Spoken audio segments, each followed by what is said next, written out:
Hey guys, in today's video we're going to share an absolutely incredible and shocking story. You'll meet Lyra Whitfield, a woman who survived a horrific car accident and, during her near-death experience, received a frightening warning. She needs to start stockpiling food immediately to prepare for what's to come. This story will give you goosebumps. Before we dive into the details, comment below which city you're watching from and, of course, don't forget to subscribe to the channel so you don't miss any more impactful content like this. Hello, my name is Lyra Whitfield. I'm here to share with you an experience that completely changed my life. I am currently 35 years old and work as a civil rights attorney in Portland, Oregon.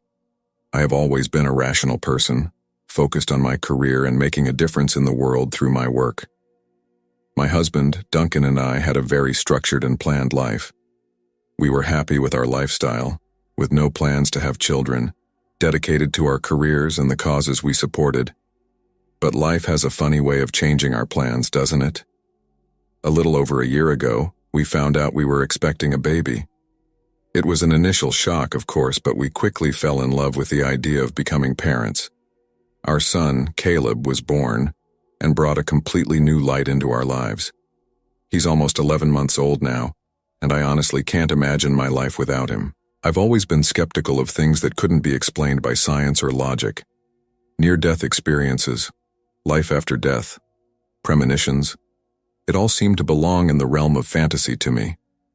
Until, a few months ago, I experienced something that challenged everything I believed I knew about reality. What I'm about to tell you is difficult to explain.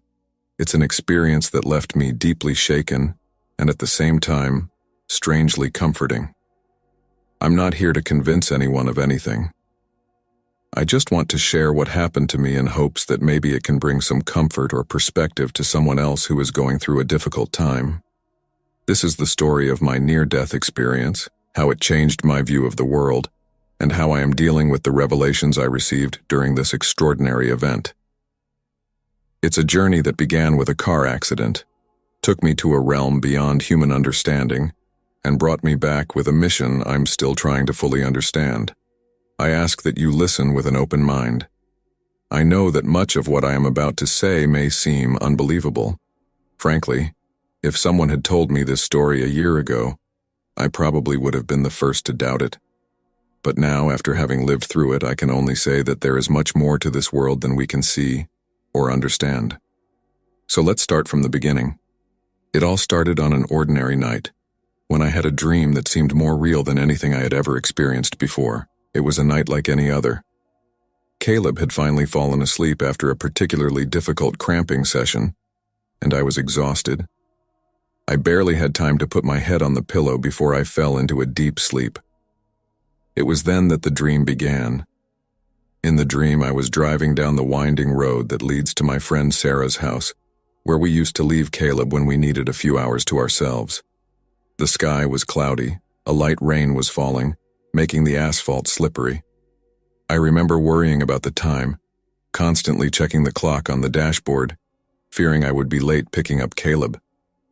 Suddenly, as I rounded a bend, I saw a huge truck coming from the opposite direction. He was partially in my lane, skidding on the wet road. I tried to dodge, but it was too late. The impact was violent, deafening. I felt my body being thrown forward, the seat belt cutting into my chest. The sound of writhing metal and shattering glass filled my ears. Then, in a surreal instant, I found myself out of the car, floating above the scene of the accident. I saw my body trapped in the wreckage, blood dripping from a cut on my forehead. Paramedics arrived, working frantically to get me out of the car. I tried to scream, to tell them I was okay, that I was up there, but no sound came out of my mouth. It was at that moment that I saw something that chilled my heart. In the back seat of the destroyed car was Caleb's car seat. Empty, thank God, but the sight was enough to fill me with a terror I had never experienced before. And then, as suddenly as it began, the dream ended.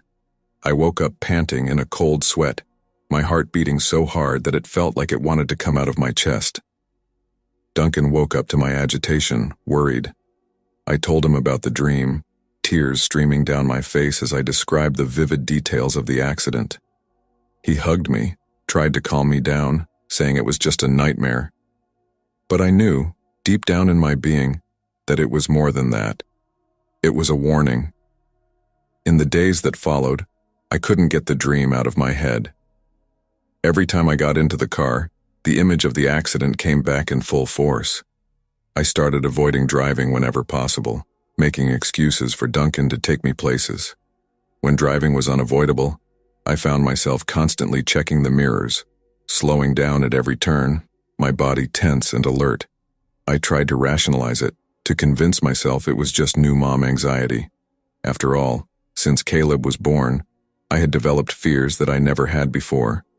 But this was different. The feeling that something terrible was about to happen never left me. 3 months passed like this, with fear always lurking. Until one Wednesday afternoon, the inevitable happened. It was a Wednesday afternoon like any other. The sky was clear, with no sign of the rain that had appeared in my dream. I was on my way to pick Caleb up from Sarah's house, my mind torn between the work tasks I had left pending and dinner plans that night. I turned onto the winding road that led to Sarah's house, the same one in my dream. My body instantly tensed, hands gripping the steering wheel so hard my knuckles turned white. I took a deep breath, trying to calm down. "It's just a coincidence," I said to myself. "Nothing will happen." That's when I heard it, the roar of a powerful engine, much louder than it should be. I looked in the rearview mirror and my heart stopped. A huge truck was coming at high speed, zigzagging between the lanes. The driver appeared to have lost control. Everything seemed to happen in slow motion. I saw the truck getting closer and closer in the mirror. I tried to speed up, to escape, but there was nowhere to go. The road was narrow, with a cliff on one side and a rock wall on the other. The impact was exactly like in the dream. The deafening sound of metal on metal, the violent shock that shook my entire body. I felt the car spin, roll over. Glass shattered, raining down on me like a storm of sharp crystals. And then, just like in the dream, I found myself outside the car, floating above the accident scene, looking down at my own body trapped in the wreckage. But this time it was real. Terrifyingly, undeniably real. I saw other drivers stopping, running to help. I heard someone shouting to call an ambulance. I wanted to scream, tell them I was there, that they needed to help me get back to my body, to my son. But no sound came out. That's when I realized I was being pulled. A gentle but irresistible force was pulling me away from the scene of the accident. I tried to fight her, desperate to stay. I thought of Duncan, of Caleb. I couldn't leave them. Not like that. But the force was relentless. I felt myself being taken upwards, away from the earth, from my body, from my life. Darkness began to envelop me, not scary darkness, but comforting, like a warm hug. And then, in the middle of that darkness, I saw a light. It wasn't bright or dazzling, but soft and inviting. I felt drawn to it, like it was the place I was supposed to be. As I approached the light, a feeling of deep peace came over me. All the pain, all the fear, all the worry, just disappeared. For the first time in a long time, I felt completely at peace.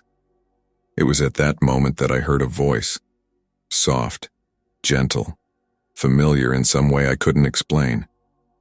"It's not your time yet, Lyra," said the voice, "but there is something you need to see." And so, without completely understanding what was happening, I let myself be led by the light, on a journey that would change my life forever. The feeling of being enveloped by light is something I will never forget. It wasn't like entering a physical place. It was more like being embraced by a pure, welcoming energy. All of my senses seemed expanded, but at the same time, completely different from what I was used to in the physical world.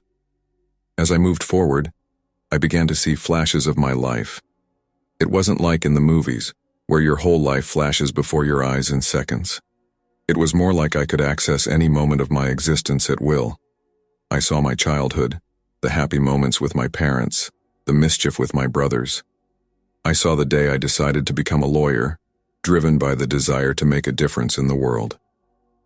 I saw the moment I met Duncan, our first kiss, our wedding. And then, I saw Caleb. The moment I found out I was pregnant, the mix of fear and excitement. The moment I held him in my arms for the first time, that overwhelming feeling of love that I had never experienced before. Tears that I didn't know I could shed in this state ran down my ethereal face. It was at that moment that I felt a presence beside me. I couldn't see a definite shape, but I knew I wasn't alone. "Who's there?" I asked, surprised to discover that I could talk. "Someone you know well, dear," a familiar voice replied. And then, as if a veil had been lifted, I saw my grandfather Alistair. He looked exactly as I remembered, with his gentle smile and eyes full of wisdom. But at the same time, he seemed more, as if your essence was magnified, shining with an inner light. "Grandpa," I whispered, barely believing what I was seeing. He smiled and nodded. "Yes, Lyra, I'm here to guide you on this journey." Am I dead?" I asked, fear finally seeping into the peace I had felt until then. Alistair shook his head. "No, sweetheart. You're on the threshold, between life and death. There's something you need to see, something important." He reached out his hand to me, and without hesitation, I took it. The moment our hands touched, the scenery around us changed. We were no longer floating in a luminous void. Now we were in a place of indescribable beauty. It was like a vast garden, but unlike anything I had ever seen on Earth. The colors were more vibrant, more vivid. Flowers I had never seen before bloomed in all directions, their petals sparkling as if they were made of light. The air was filled with soft music, as if the universe itself was singing. In the center of this paradisiacal garden, I saw something that made my breath, if I was still breathing, stop. A majestic temple, made of what appeared to be pure crystal, floated a few feet above the ground. It radiated a dazzling light, pulsing as if it were alive. "What is this place?" I asked, amazed. Alistair smiled, his eyes shining with ancient knowledge. "This, my dear Lyra, is a place between worlds, a place where souls come to learn, reflect, and sometimes make important choices." He began to guide me towards the floating temple. As we got closer, I felt a powerful energy emanating from him, a mix of peace, wisdom, and something else, something I couldn't name, but it made my being vibrate with an anticipation I'd never felt before. "You have an important decision to make, Lyra," Alistair said, his voice gentle but serious. "And there's someone who wants to talk to you." As we climbed the ethereal steps of the temple, I couldn't help but wonder who or what awaited me inside. Every step we took made my being vibrate with an increasingly intense energy. It was as if every fiber of my being knew something monumental was about to happen. As we entered the temple, I was momentarily blinded by the intensity of the light. When my eyes adjusted, I saw that we were in a circular hall, its walls sparkling with what appeared to be moving constellations. In the center of the hall there was a majestic throne, made of what appeared to be solidified pure light. And on the throne, well, it's hard to describe. He was not a figure in the traditional sense. It was more like a presence, a concentration of light and energy so intense that I could barely look directly at it. Still, I felt an immediate and deep connection with this presence, as if I had known it my entire life. "Welcome, Lyra," said a voice that seemed to come from everywhere at once. It was not a voice in the conventional sense, but rather a vibration that resonated through my being. "You have questions." It wasn't a question, but a statement. And it was true. I had millions of questions bubbling inside me, but when I opened my mouth to speak, only one came out. Why am I here? The presence on the throne seemed to move, although it was difficult to say for sure. "You are here because you have reached a crucial choice point in your journey, Lyra. The decisions you make here will have repercussions not only on your life but on the lives of many others." I felt the weight of that statement hit me. What kind of choice? The choice between returning to your physical world or continuing your journey beyond it, the presence responded. "But before you can make that choice, there is something you need to see." The presence extended what I can only describe as a hand of light. When it touched my forehead, I was flooded with a wave of knowledge and understanding so vast that I thought my consciousness would shatter. I saw the future, not just my personal future, but the future of the world. I saw devastating climate change, global conflicts, resource scarcity. But I also saw hope. I saw communities coming together, surprising innovations, extraordinary acts of kindness in the face of adversity. And then, I saw something more specific. I saw a date, August 20th, 2024. I saw people stocking up on food, preparing for something. It wasn't clear what exactly, but the sense of urgency was palpable. When the vision ended, I was panting, even though I had no physical body to breathe. What was that? A glimpse of what's to come, said the presence. The world is on the brink of great changes, Lyra. Some will be difficult, others will bring opportunities for growth and transformation. You have an important role to play in this. Me? But what can I do? You can prepare. You can help others prepare.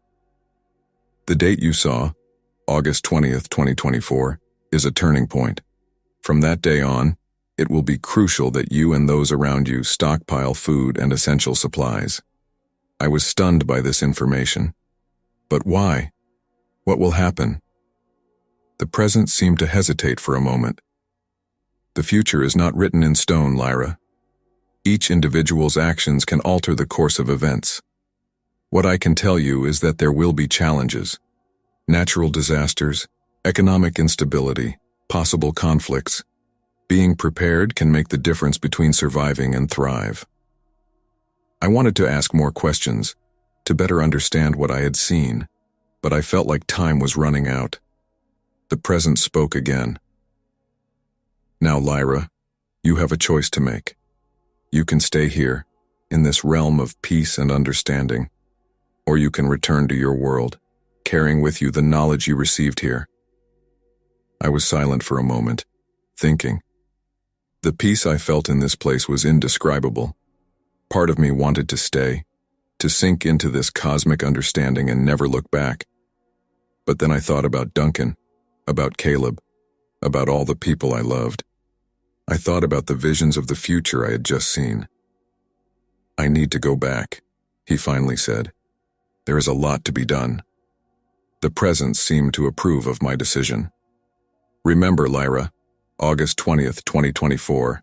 Prepare yourself, help others prepare, and know that even in the darkest times, there is always light. I felt a wave of energy envelop me, and the temple began to disappear around me. The last thing I heard was the voice of the presence. Until we meet again, Lyra Whitfield, your journey has only just begun. And then, everything went dark. The transition back into my body was abrupt and disorienting. One moment I was in the Temple of Light, surrounded by indescribable cosmic energy, and the next, I was back in my physical body, feeling every fiber aching, every bone broken. The first thing I registered was the sound, the constant beeping of machines, muffled voices speaking in urgent tones, the sound of hurried footsteps in the hallway. My eyes slowly opened, blinking against the fluorescent hospital light. "She's waking up," I heard someone shout. Suddenly, there was a flurry of activity around me. Doctors and nurses crowded around, checking monitors, adjusting tubes, asking questions I could barely process.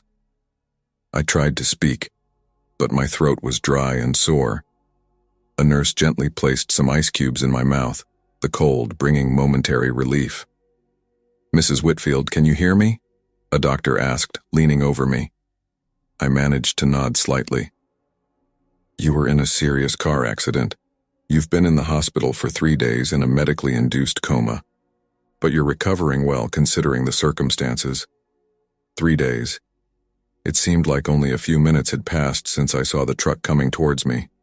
And at the same time, I felt as if I had lived an eternity in that realm beyond life. "Duncan," I managed to whisper.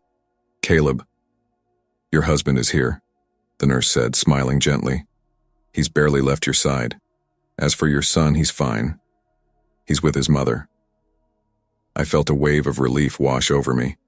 They were fine. I had returned to them. Moments later, Duncan entered the room. His eyes were red and swollen, with deep circles under his eyes that spoke of sleepless nights. When he saw me awake, his face lit up with a mixture of joy and disbelief. "Lyra," he whispered, rushing to my side and taking my hand. "Oh, Lyra, I thought I lost you." I squeezed his hand as best I could, feeling tears run down my face. "I'm here," I whispered back. "I'm back."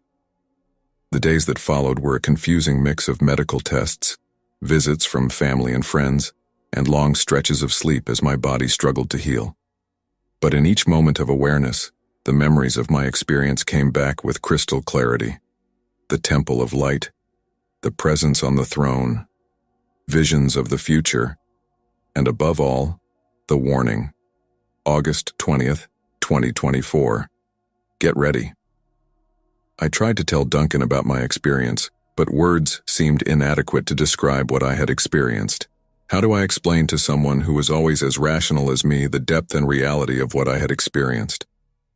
"I had a dream," I told him one night, when we were alone in the hospital room. "But it wasn't an ordinary dream. It was real, Duncan. More real than anything I've ever experienced." He squeezed my hand, his eyes full of concern and love. "You've been through immense trauma, Lyra. It's normal to have strange experiences." "No," I interrupted, more forcefully than I intended. "This wasn't just my mind creating fantasies. I saw things, Duncan. Things about the future, and we received a warning." I told him about the date, August 20th, 2024, and the need to prepare. I spoke about the changes that were coming, about the challenges we would face. Duncan listened patiently, his face a mix of concern and skepticism. But there was something more in his eyes. A glow of hope? Fear?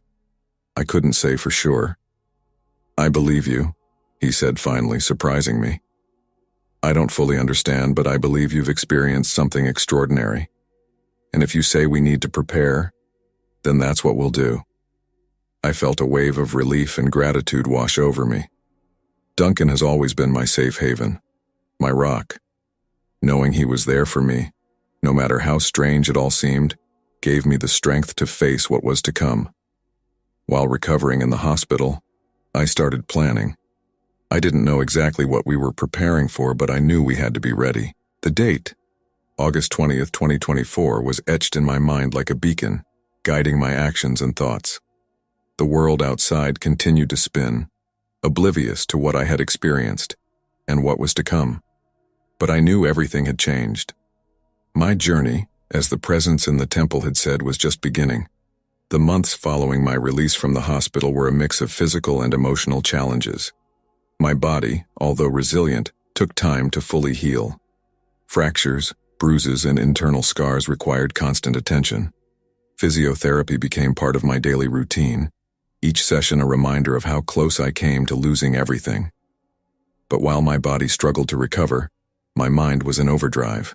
The visions and warnings I received during my near-death experience were never far from my thoughts. The date, August 20th, 2024, hung over me like a storm cloud on the horizon.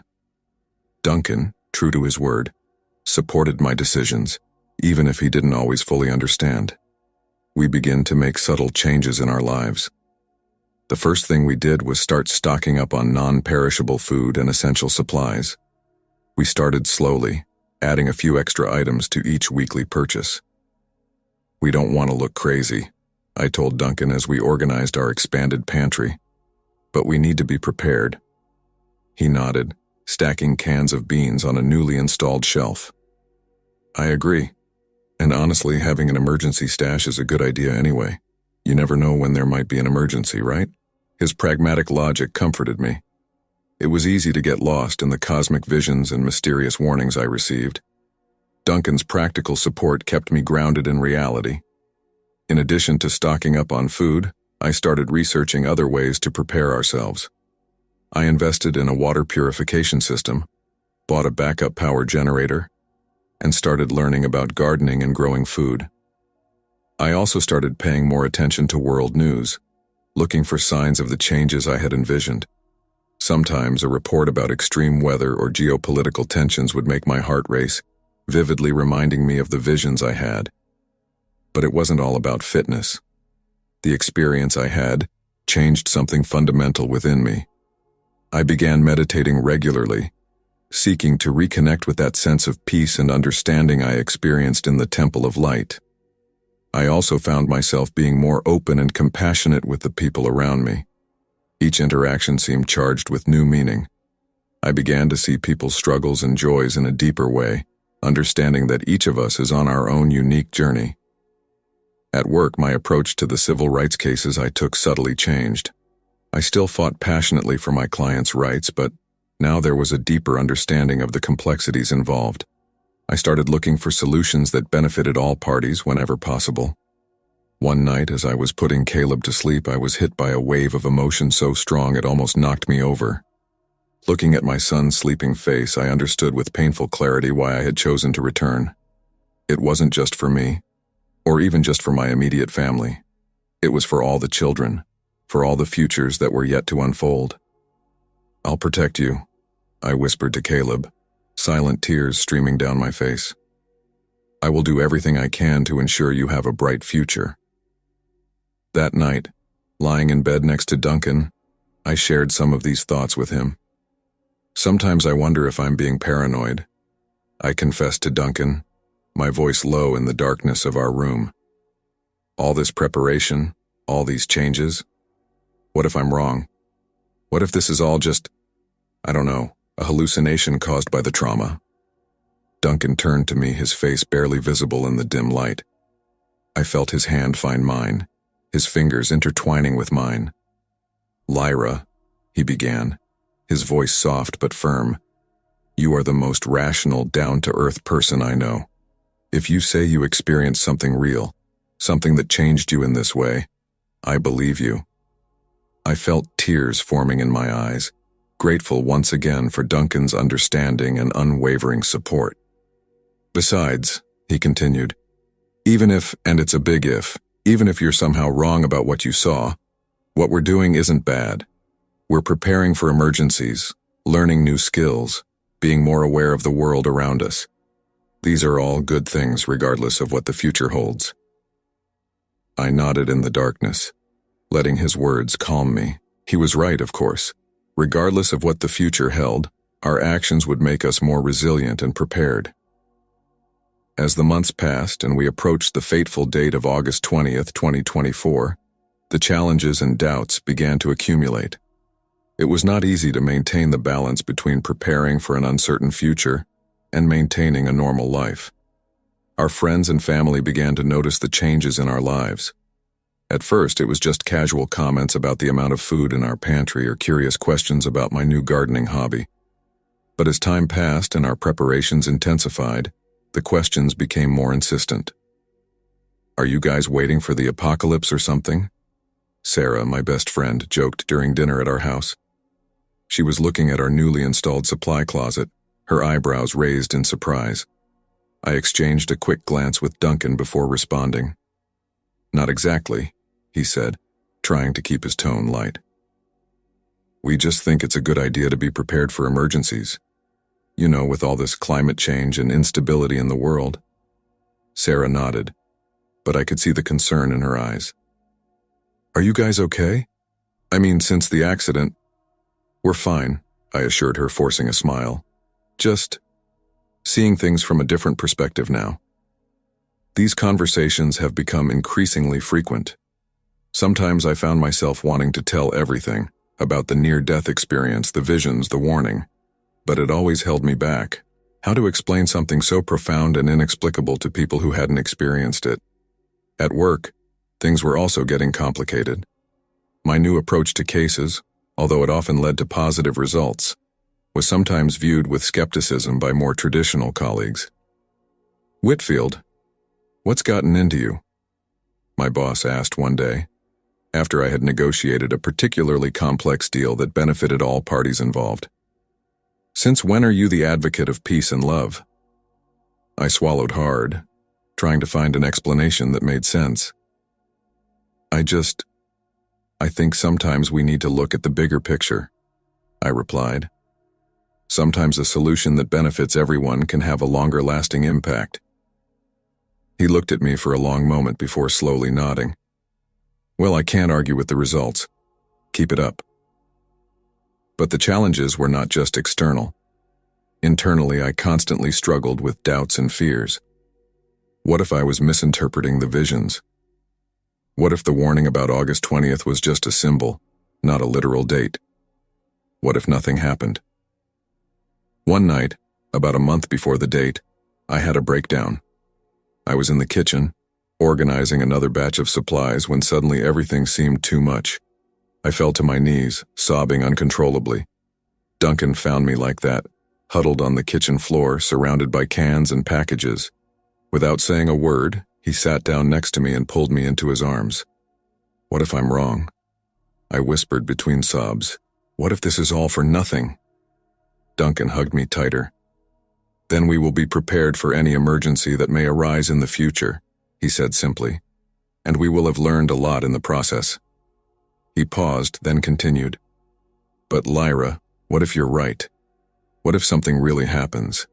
Think about how many people we can help because we're prepared. His words penetrated through my fog of doubts and fears. He was right, of course.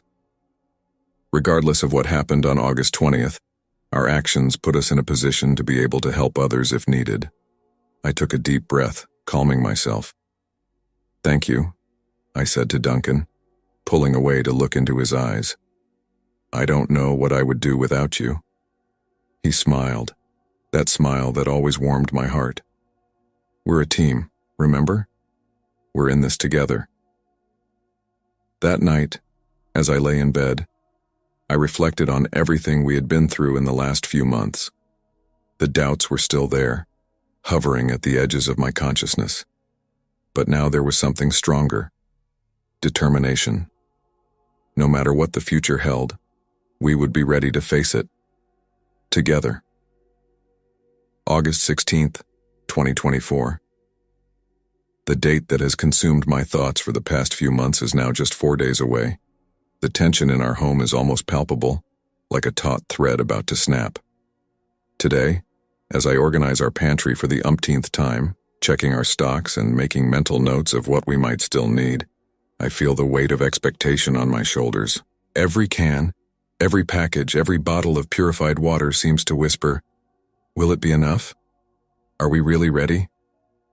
Duncan enters the pantry, Caleb in his arms. Our son, now almost 2, laughs and reaches out to me, oblivious to the tension his parents are feeling. How are we? Duncan asks, his tone casual but his eyes revealing his own anxiety. I shrug, trying to sound more confident than I feel. I think we're well prepared. We have enough food for several months, water, medical supplies. My voice trails off a little at the end. Duncan places a comforting hand on my shoulder. We've done everything we can, Lyra. Whatever comes our way, we're as ready as we can be. I nod, grateful once again for his steady presence. You're right. It's just, as we get closer to the 20th, I start to wonder if I've interpreted everything correctly. What if nothing happens? What if something happens and we're still not prepared enough? If nothing happens, we'll have a well-stocked pantry and new skills that could be useful in any situation. Duncan responds, his voice calm and rational. And if something happens, well, we're a lot more prepared than we would be if you hadn't had that experience. I look at Caleb, who is trying to reach a shiny can on the shelf. Your innocent, curious face reminds me why we are doing all this. It's not just for us, it's for him, for his future. You're right, I say, taking Caleb into my arms. We have to trust that we did the best we could. We leave the pantry and go to the living room. Through the window, I see our little garden in the backyard, the plants growing strong and healthy. Another reminder of how our lives have changed, how we have adapted and grown since my near-death experience. You know, I say to Duncan as we sit on the couch, Caleb playing on the rug in front of us. Regardless of what happens on the 20th, I feel like we've already gone through a huge shift. The way we see the world, the way we live our lives, all of this is already different. Duncan nods, taking my hand. True, and who knows? Maybe this change in us, in how we live, is part of what your experiment was trying to achieve. I reflect on his words, feeling a wave of calm wash over me. Maybe he's right. Maybe the change we needed to make has already happened, and whatever comes on the 20th is just the next step in our journey. As night falls outside, I watch my little family. Duncan, strong and constant by my side. Caleb, full of life and possibilities. And me, transformed by my experience, but still myself at the center. I don't know what August 20th will bring. It could be a day like any other, or it could be the beginning of big changes, but sitting here with my family, I feel ready to face whatever comes. We have each other, we have our preparation, and we have the strength we have gained through it all. Tomorrow will be another day of waiting, of final preparation, of reflection. And then soon we will know. Until then, I will enjoy these moments with my family, grateful for the present and hopeful for the future, whatever it may be. Here I am, sitting on our porch this evening in early August 2024, reflecting on everything that has happened since that fateful day of the accident. The date that has been dominating my thoughts, August 20th, 2024, is less than 2 weeks away now. It's strange to think about how much my life has changed since my near-death experience. Sometimes it seems like yesterday that you were in that temple of light, receiving visions and warnings about the future. Other times it feels like it was in another lifetime entirely. Duncan and I did the best we could to prepare. Our pantry is well stocked. We have a water purification system installed, a backup generator, and even a small backyard vegetable garden that is starting to bear fruit. We learn new skills, from advanced first aid to food preservation techniques. But the preparation wasn't just physical. I've spent the last few months mentally and emotionally preparing myself for whatever is coming. Meditation has become an integral part of my daily routine, helping me maintain calm and clarity even in moments of doubt and anxiety. I look at Caleb, now almost 2 years old, playing happily in the garden. He has grown so much since the accident, turning into a curious and energetic little boy. Seeing him constantly reminds me why I chose to come back, why we are doing all this. It is for him and for all children like him that we are striving to be prepared for the future, whatever it may be. There are still moments of doubt, of course. Moments when I wonder if I didn't exaggerate, if I misinterpreted the messages I received. But then I remember the words of the presence in the temple. The future is not written in stone. Perhaps our actions, our preparations, have already changed something. We may have altered the course of events in ways we cannot even imagine. And even if nothing dramatic happens on August 20th, I know we don't regret anything we did. As Duncan always says, being prepared is never a waste. The skills we learn, the resilience we develop, the deeper awareness we gain about the world around us, all of these things are valuable in their own right. As the sun begins to set, painting the sky with shades of orange and pink, I feel a strange mix of apprehension and peace. I don't know what the future holds. I don't know if the visions I saw will come true exactly as I saw them, or if they will be more symbolic than literal. But I know that whatever comes next, we are as prepared as we can be. Duncan comes out of the house and joins me on the porch, putting an arm around my shoulders. "What are you thinking about?" he asks softly. I smile at him, feeling a rush of love and gratitude. "I'm thinking about how lucky we are," I reply.